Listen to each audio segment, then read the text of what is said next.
Someone's just came at the door really quick. Good afternoon. It is game day, and welcome to A Celtic State of Mind. It's Glasgow Derby time, and I am delighted not only to be joined by my noisy dog, because someone has literally just rang my doorbell. You couldn't make this up. But I am even more delighted to be joined by Kevin McCluskey. Kevin, how are you, sir? Happy New Year. And Happy New Year indeed to everyone that's joining us today, where numbers are going up as I speak at the moment, so it's always a privilege to have so many people with us. There's also a live event going on at Barrizat and Design today, which Paul John is attending. That's why I'm stepping in today, as I said, ably assisted by the veteran of matchday coverage, Kevin McCluskey. Kevin, how are you doing, sir? I'm doing very well, thanks. Coughing aside, I'm doing very well, yeah. Looking forward to this one, and I'll echo your sentiments actually before we get on. So yeah, happy Christmas, happy New Year, happy festive period to everyone. It's been a while since I've been on, so I've not really had a chance to kind of speak to yourself or to the audience, as it were. So yeah, happy New Year, and to show off, I'll do my little bit of Hungarian that I know that's useful at this time of the year, which is Boldog Ujevet Kívánok, which is Happy New Year, like my friends, kind of thing. So there we go. I'm not even going to attempt to repeat that. No, I mean, I could just have said anything and you'll just need to go with it, really. But let's hope it is a Happy New Year for everyone in green and white today. I'm getting more confident by the minute that it will be, but, you know, it's Glasgow Derby Day, so there's always the nerves at the back of the mind that it might not go our way. So I'll say cautiously optimistic, but probably in about 28 and a half minutes' time, I will be massively optimistic. Yeah, I mean, I've seen contrasting views. Some people are saying the nerves are starting to kick in. Some people are saying not totally confident. I mean, look, I think, you know, we're always cautious not to take too much for granted. But when you look on paper, and we'll bring the team up in a second, I think it's clear that we are the stronger side. You know, form dictates that. I think our personnel dictate that. I would certainly say our manager dictates that. But we know we're in a hostile environment today, playing at Ibrox. Is this last chance saloon for their manager potentially? You know, I think so. Some fans might view that as from our side, that might be a bad thing. We'd quite like him to stay. I think at this point, given recent events, they might view that as a positive because maybe they'd look for change. I think, you know, these games can always feel a little bit like a one-off. There's almost a cup final element, without going to the cliche. There's a cup final element to these, but I mean, we win this today, Kev. We go, what is it, 17 points clear, which is 17, yeah. It would be reasonable to assume that would be it done and dusted, right? If it's not already, that would be it kind of done and dusted. Should we go out, make the statement today, and try and really put this title to bed? Well, I'm on record. One of the last games I did is, I can't remember which one it was now, but saying that the league is over. I firmly believe that it is. From here, we can really only throw it away. And if we win today, which we're more than capable of doing, then we absolutely have won the league. We won't lose a 17-point lead in the second half of the season. There's been nothing up to this point that would suggest we're going to lose 6 or 7 games in the second half of the season. That would be a monumental collapse for that to happen. But all that said, dig out the cliches. This is a derby game. The form book goes out the window and all that. So you've got to give the game the respect that it's due. It is, in my opinion, Clement's last dance. I think that's what Chris Sutton called it in Sky Sports earlier on. I think it is. You cannot have a manager of either side of the Glasgow divide going this long without beating the opposition, without it being the time to get the jotters thrown at them. Really, it's unacceptable from their perspective. Wholly acceptable from our perspective, though, that this continues. But I think it is. It's his last chance. And with that, like, their form's terrible at the moment. Their side is depleted, but they go into this as the wounded bear type thing. They don't really have anything to lose in a weird sense. You know, for them at the moment, the league is pretty much it's gone. But this is a chance for them to get some sort of, not respect back, but I think, you know, the word I'm trying to get here, you know, it's a chance for them just to salvage something from the league season and give them something to cheer about for a couple of weeks. Yeah. So I can see that they'll be up for it. They gave us a game in the cup final because we were off it. And with 50,000 home fans behind them, that could have a big influence in the game. Flip that one. If we have a strong start, they've got 50,000 fans against them. And then, not to get too carried away, you're looking at shooting in potentially for us because, like you said before, on paper, we've the stronger manager, we've the stronger starting 11, and we've got the stronger bench that can change the game if it needs it as well. So there's a lot of positives for us, I think, to take into this one. And I think that's probably what you and I should focus on more than anything else for the next 25 minutes. Absolutely, couldn't agree more. Well, let's take a look at the team that needs to do the business today for Celtic. So I'll bring them up. So it's a relatively familiar lineup, Kev. I don't think too many surprises in there. We'll start with the back line and defence, but the pillar of that back line has obviously been Kasper Schmeichel. Amazing season so far. I think he's worth his weight in points, I would say, since he's come in. Come into. I would guess it's fair to say a little bit of a divisive opinion. People thought it was maybe a lazy signing. There was the mention it's just come out of Brendan's address book, for example. But he surely at this point has changed a lot of people's opinions if they had doubts at the signing. And I think he's been one of the key factors in our success so far this year. I mean, how important is he going to be today, Kev? I think he'll be huge. So I think the game that I said we'd won the league on was the Hibs game. I'm sure that was the last game I was on, and we spoke about Kasper Schmeichel a lot from that game because as much as we won it 3-0, Hibs had about 3 or 4 really clear-cut chances, and Schmeichel saved them all. They might have been poor finishes, but he was the man that was there to stop them, and he's done that time and again this season. Every time we've needed a big performance from the keeper, he's given it. Think you're right to say that probably when he did sign, because it had been like with almost every goalkeeper in Europe, it seemed, and then it was somebody from Brendan's address book that got the call. It seemed a bit lazy, but when that guy that you're signing is the Danish number one, who's I think had over 100 caps, he's won a Premiership title in England, he's gone and played in the continent and been a star wherever he's been. You're not signing a poor player, and yeah, he's definitely. If there was a transfer fee to have been repaid, he's repaid it, and he's won everything back. Like he says, he's proved his value in the points that he's won for us this season, which is where you see the value in a goalkeeper. Yeah, absolutely. No, I couldn't agree more. And in front of Kasper today, again, relatively familiar, but we've got you talk about players who've raised their game, have come in and just taken their game to a new level. I think Alistair Johnson's done that this season, both internationally and then bringing that form into domestic, domestic matches as well. He's added goals to his game this season. I think he's does his job defensively. Great going forward. Seems to have a good, he seems to have that good relationship with Kuhn. We've saw elements of it with some of the other midfielders. He started off with Matt O'Reilly. Looked as though he was starting to play quite well with Engels, although Engels is on the bench today. We'll talk about that in a few moments. But something Paul John always mentions, and we've mentioned quite a lot, is this element of leadership on the park. He is a player for the big games, isn't he? And he is somebody that can drive us forward, even when we're not necessarily playing at our best. So good to see AJ in. Old reliable next to him, and Carter Vickers. I think we've probably spoken to death about CCV this season, but he's just it really is. Those two positions really pick themselves when they're both fit, don't they? Johnson and Carter Vickers, and they seem to be the mainstay. We come to Liam Scales. Liam Scales has established himself back into this side. When Trusty was signed for a not unsubstantial fee for us, he seemed to supplant Scales to an extent. He seemed to be the preferred partner for Carter Vickers. Played well, actually, for the most part.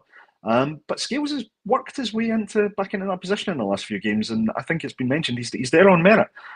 So he seems to be, he seems to have the trust of the manager at the moment, which is great. But it's also fantastic that we've seen really good elements of Trusty, and he's able to come off the bench if needed. So we're looking pretty strong in that centre back position. Left back, maybe the one that will cause the most discussion, Kev, and I'll get your thoughts on this. A lot of people clamouring to see Vae come in. Taylor. Well, I think he's performed relatively well in the last few games. The last time we played Rangers, he was kind of highlighted as not having his best game, but he takes the starting berth today. What's your thoughts on Taylor's inclusion and then obviously the whole back line there? Yeah. Taylor's inclusion is probably the biggest talking point in the team, unless you want to look at the midfield, which we will later on. But it probably is. It's definitely the biggest talking point out the back four as to who was playing, because I think, as you say, Johnson, Carter, Vickers, and latterly Scales will kind of pick themselves at the moment. I'm a big fan of Greg Taylor. Actually, I think he's a really good player, and he's made that inverted role his own in the team to the point that Brendan doesn't really play with inverted fullbacks, but he's making an exception for Greg Taylor. Um, and I think over the last couple of seasons, he's been a bit of a revelation. Really, his game has improved so much. But you're right to say that in the cup final, he was pretty poor. It's him that sold the first goal with that poor pass across the back line, and it's not the first time that he's made that poor pass, and he's done it again since. So there's definitely elements of his game that need improving still, and that opposition can take advantage of. Uh, but he's been here before. I think maybe he's got the nod because of the experience factor. He's been here before. He's won at Ibrox before. He's won against Rangers at Parkhead, at Hampden. He's done it in the big games. He is, despite the fact that I've said he's made a few mistakes, he is a bit of a Mr. Reliable, really, in that position. So I don't really have too many concerns that he's in there. But likewise, if we'd gone with Baye, it would be a similar discussion. Like, I don't think you would have any concerns about him. I think he's a pretty solid, reliable fullback as well, who is a bit more traditional, and I think that he wants to get more up and down the line rather than always drift in field. But he is also a bit of a baller when he's got the ball at his feet. So it's a discussion point. If Taylor has a poor game, then it will be one where the manager's made a mistake. If Taylor has a good game, it will probably be one that just gets brushed over because that's what we expect from our players. Absolutely. Excuse me. But like I say, if it is going wrong, you've got Baye on the bench, you've got that strength and depth. We can make 5 subs. We've got the alternatives there if things are not going right. But I'm confident Taylor will have a game today for us. Absolutely, absolutely, great. Yeah, no, I couldn't agree more. I couldn't agree more. And I think as it's one of these things where the manager will live and die by his decisions. But I think, and a few people have echoed this in the comments. I think we back whoever gets the nod today. We move into midfield then. So we've got our captain in there as usual. There's always seems to be some debate about what the midfield combination is going to be. Although McGregor doesn't tend to feature too often in that conversation, he tends to be, if he's fit, he's in there. We were actually able to rest him recently, which was nice to see. But he is a player for the big games. Adding some, worldly goals, a selection of worldly goals this season. We'd love to see one of them again. And he's partnered in midfield by Rio Hatate and Paulo Bernardo. Any concerns about that selection? Would you have mixed it up, Kev, or do you think that's the strongest combination we could have went for today? I think for today that probably is the strongest combination. Yeah. So as much as we've talked about Taylor and that being an area of the park where there's discussion over if it's him or Baye, the midfield is the other area, but it's McGregor and what two that go next to him. And I just think we're in such a great position at the moment with the strength and depth in the midfield that you could have McGregor in there, and then it's almost any combination of Bernardo, Hatate, Engels, and McCowan is going to be a strong duo to play alongside him. I was thinking about this morning because I knew this would be a question that would come up. So I'd say probably the only combination that doesn't work would be Hatate and McCowan, because I think they're too similar to play alongside each other. Interesting. For the rest of them, it all works. With Bernardo, you're going to get it's just athleticism, it's a physical presence in there. But again, player who I think is really underrated in his ability on the ball.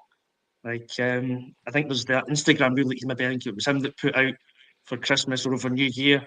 And you see some of the passes that he plays, it's outside of the boot, it's defence splitting passes. He's really cultured on the ball, confident on the ball. I think he's a better football player than he often gets credit for. But he's able to couple that with the athleticism and covering the ground and blocking off the passing lanes and all that hard work that goes with it. I think he'd be a great teammate to have, I think. Yep. And then Rio is in there because, I mean, he's the guy that can just do whatever he wants with football. it doesn't always work for him, and he's really frustrating at times. He'll have games, and he's had these games at Ibrox where he's had an absolute stinker and he's done nothing, and then he has other games like the cup final the other year where he sets up a couple of goals and he's a match winner. So he's got both sides to the coin in him, Hatate. But I think we've got to go to this game knowing the injuries that Rangers have got and be quite positive about it and look to take the game to them. And one player that's going to do that is Rio Hatate. I mean, that's his game. It's about trying to split defences. It's about trying to create opportunities. So I'm pretty happy with that midfield. Obviously, Callum just speaks for himself. We don't need to spend any airtime on him because we've discussed everything about him over the last 3 or 4 years. But I think it's a strong midfield. You know, you've got a decent defensive base in there. You've got creativity going forward. And then, like I said before, if it isn't working for any reason, you've got an £11 million player on the bench to come in Engels, who will give you, again, athleticism, physicality, creativity going forward. And you've got Luke McCowan, who is me and you. He's a Celtic fan in a jersey. This game is everything to him. And he's also a pretty decent footballer as well. And a guy that makes me eat humble pie every time he plays for us, because I was not a fan of his signing. I've gone on record as saying that, and I've gone on record as apologising to him as well for it. He's been a revelation again since he signed, and if he gets on the park today, you know he's just going to be tenacious. He's going to chase everything down, and again, he's another boy that's got an eye for a pass. So we have the options there as well. Like, it's a strong starting midfield. There will be changes around the hour mark probably because that's what Brendan does, and whoever comes on does not weaken that midfield, which is a great strength to have. Absolutely. I'll bring the overlay back up just so we can see. I mean, I think going forward, the wings pick themselves, don't they, Kev? I mean, that's one area that's never in doubt. If the players are fit, they play. And we've got Maeda there, who I think gives, you know, not just the absent Captain Fantastic from their side nightmares, but I think gives their entire team nightmares. And he is fast becoming, you know, even transcending that tag of cult hero. I think he's going to become an iconic player and remembered largely for his contributions in these games, Kev, Daizen Maeda. And on the opposite flank, we've got a player that's coming a bit talismanic for us, Nicholas Kuhn. He's a guy who can he can do unpredictably brilliant things on the park, as we've seen, you know, for large parts this season. And it's just a fantastic option to have there, where he can pass, he can you know, make assists, and he can score. And he doesn't just score ordinary goals; he can curl them in from distance. He can drive into the box and score them. He's just one of these guys that you feel has a goal or an assist or both in him in every game. So great to see him on there. And the selection up front is obviously we've gone for another old reliable player in Kyogo. Ida has actually started to pick up some decent form this season. He's starting to, you know, look a bit sharper, look a bit more like he's starting to find his feet. But you want the players who've, you know, got those big moments in them. And this fixture, a bit similar to Daizen Maeda, Kyogo does tend to come up with the goods more often than not, doesn't he? Yeah, he does. So we'll start with the wingers, I think, first. Sorry, because I think as much as I've said, you know, the Taylor Baye conversation, you've got strength and depth there. You've mentioned as well Trusty being on the bench, or strength and depth at centre back. The midfield is just the strongest area of the park for us. So then I think the weakest area for us is actually the wings, because apart from Kuhn and Maeda, we don't have the options on the bench there. I'm sorry, Yang, Palma, I just don't think they're up to it. So that's the weakest area, but it's the weakest area in the squad. But in that starting 11, like you've mentioned there, we've got two fantastic players in there. For folks that watch the English Premiership, Mo Salah is your man down south for Liverpool, who seems to get a goal and an assist, every game, and he's the Fantasy Football League guy that everyone has in their team. Well, if there's one for Scotland, Nicholas Kuhn should be in there. He's in that bracket. You know, every time he steps on a football pitch, you expect a goal or an assist from him. You know, you expect a goal contribution of some sort. He's been sensational this season. I can't remember what his stats are now in terms of a goal contribution per 90, but I know at one point it was like, was it one every 57 minutes or something ridiculous like that? He had the best record in European football. yeah, he's a delight and a joy to watch, and an absolute threat and terror to any fullback. So I think it'll be Yefty that will be up against him. I wouldn't want to be Yefty this afternoon. I think he could be in for a really difficult afternoon. Yep. Because Kuhn's got that, like, Rio can be a match winner from the midfield. Kuhn is a match winner from the wings. His stats this season prove that. And I'm looking forward to seeing what he can do today, because this is a bit of a high pressure environment. So we'll see what he does. Excuse me. And then on the other side, Dyson Maeda is just, I mean, this is his game. You know, That is. think back to the game last season when he scores in 20 seconds. There's not another player, not just in Scottish football, not in British football. There's probably not another player in European football that scores that goal, because he's right on top of Tavernier before Tavernier's even blinked and knows he's there, and he's got that Yep. goal. He done it in the first game this season as well. He's just another one that is such a threat, and he's such a big game player that, again, he'll play against St Mirren or St Johnstone and he'll frustrate you because his final ball is dreadful in that game, and he'll miss a couple of sitters. Put him in the Champions League games, put him in this game, the Glasgow Derby, and he rises to the occasion every single time. I hope I'm not jinxing him, of course, but he's done it again. He's another one that's done it at Celtic Park, at Ibrox, at Hampden, at all the venues we've played them. He's been there, he's risen to the occasion, and so if I don't want to be Yefty up against Kuhn, I definitely don't want to be Yilmaz up against Maeda. I'd be phoning in sick if I was him, because not only am I playing out of position on the wrong side, I'm up against a guy that just loves this fixture, and he's going to be at it. So that's a shame for him, isn't it? And then centre forward, Hugo, another one who for me is just a man for this game. I can't remember, maybe about 2-3 games against them without scoring. Then he gets that goal. Was it in January 2022, the equaliser at Ibrox, and he has not stopped scoring against them since. He's a player. Like, when we say the form book goes out the window, he could go on a run of 8 games without a goal against every other opposition. Put him in this fixture, and you're confident he's going to score, because 9 times out of 10 he does. And it's big goals, it's match-winning goals. And I think that's the thing that we've got now through this team. We've got players that can change the game for us. We've got match winners defensively. Schmeichel will save us goals. He will win us points that way.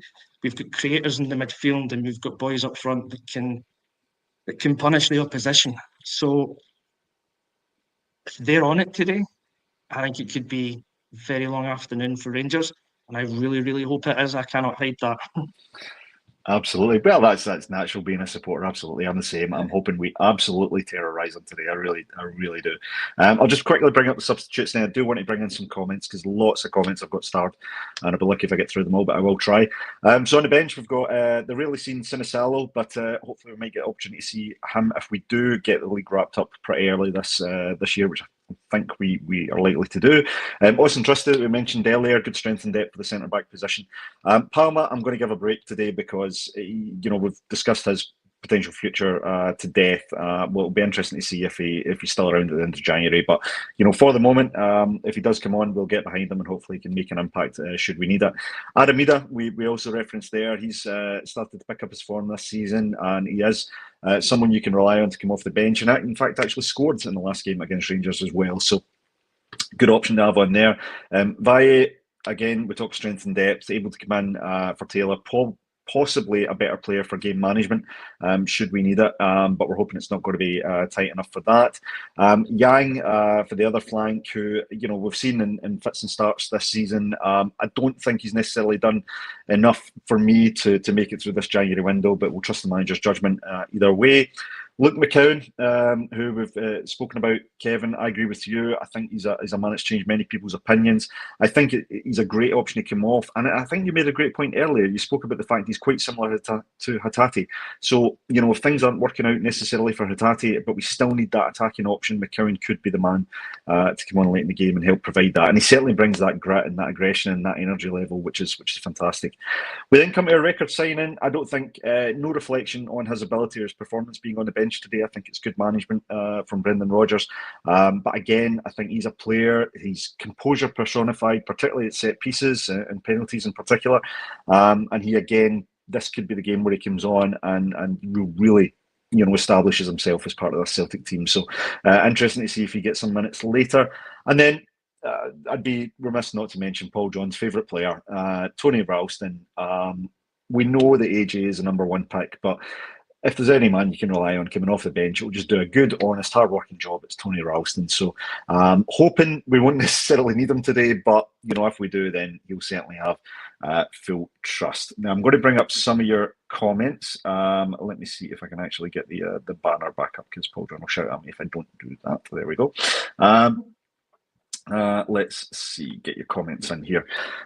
So one thing I've got to mention about the comments here, Kev, is people have been commenting for about the last 4 or 5 hours on this stream. So that just shows the dedication of not only the Celtic fan base, but the Acsom fan base. So thank you so much for bearing with us. I'm going to kick off. Yeah, I know. I'm going to start off with Murchie Boy. If we play our football today, we win, but honest mistakes are always a possibility. Refs are under immense pressure, and I do want to mention that, particularly from the crowd, who will shout for every decision today at the Debt Dome. I do like that term, the Debt Dome. Is quite good. But I think that is something we're going to have to be mindful of, is discipline. Discipline is a key word. I've seen it on the socials. I've seen it in the comments. We need to keep our discipline. Let's not give them any excuses today if we can. It's something I've said before quite a few of these games, is that if a Celtic Rangers game becomes a football match, Celtic will win, because we can outplay them, we can out-football them. If it becomes a real struggle and a fight, it becomes a more even game, like we saw with the cup final. But if we can stick to our game, I think we can win. But then, we need to be careful of that 12th man that Rangers are going to have today, because I have a suspicion that there might be an evening out of a contentious decision from the cup final. Absolutely. I'll take that one off, actually. Right, back to the comments. Shannon Thompson comes in. Can't wait to get started. Hope Brendan has drummed it into today's team to turn the other cheek and keep their hands behind their back in the box. We're playing 16 today, counting officials. So I think the concerns are definitely there. Paddy Burns comes in. Just love it. Come on, you boys in green. Absolutely. Sharon, you can back in, feeling very confident in Perth today. That's awesome. Going for Celtic 4-0. Hail, hail. Come on, Double Denim, get this party started. That shows you how long they've been waiting. Amen Corner of Paradise was half as nice. I love that. What a brilliant username that is. New Year Day fixture 2004, Celtic 3-0 winners. I'll settle for that, but I feel it could be more. Well, here's hoping. Kevin Campbell, hail, hail from the Gorbals. I love it. We've got. And then, Ian Ellsby, hail, hail from Sunny Marbella. Come on the hoops. I mean, look, we're everywhere. We're everywhere, Kev. It's brilliant. I love it. James Kerwin comes in. Another Derby away day, a partisan crowd going into the melting pot of a toxic atmosphere. Celtic, just do what you do. Best, play well, no silly mistakes. Do what you do best, sorry. Play well, no silly mistakes. Stay fully focused on the prize, and we win. Hail, hail, hail, hail to you as well, James. Mr. C, bravado and jokes aside, I'll never take a result for granted. Got to turn it up and get it. Yeah, we're not going to just turn up and win today. We do have to be on it, and I think we've mentioned that. Barry O'Sullivan, Bernardo in from the start, no concerns there. Engels will come on. I control the last 30 minutes. Hail, hail, hail, hail to you too, Barry. Thanks for that. I do have to make a little apology for Barry. Before the stream, I accidentally put Barry in a timeout. I wasn't going to admit it. I'd hoped he wouldn't notice. But Barry, the good thing about the timeout is only 5 minutes, but I didn't ban you completely, but I was panicking, and I'm glad to see you back on. Richard G comes in. Hail, hail, hail, hail to you, sir. We've got a couple of minutes to kick off.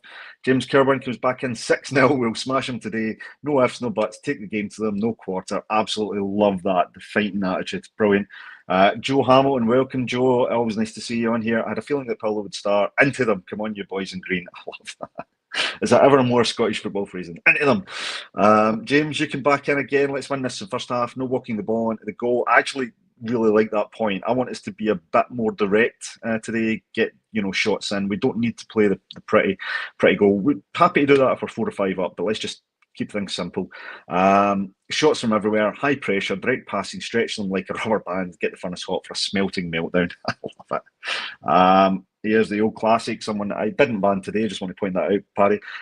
They will boot us all over the park. There is that concern. I think it'll be a physical game today, and we are going to have to show our mettle a little bit. We'll need to show our mettle at Ibrox because they don't have any, remember. So it's very important that we do that. Barry, you're back in. Lovely prediction. I'm going to get Kev's prediction in 1 second because I can see the teams are on the park.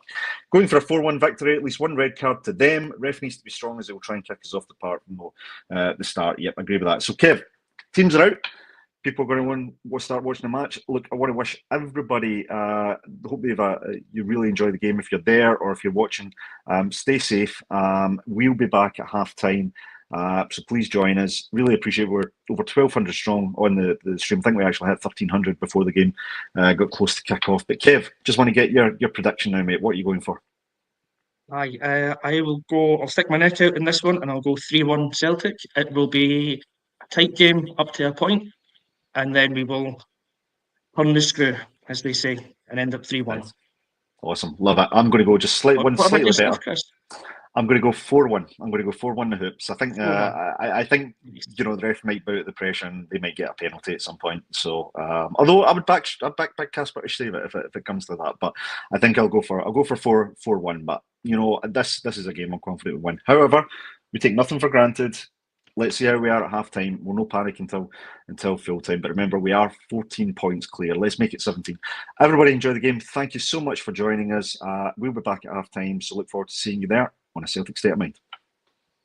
Nice one.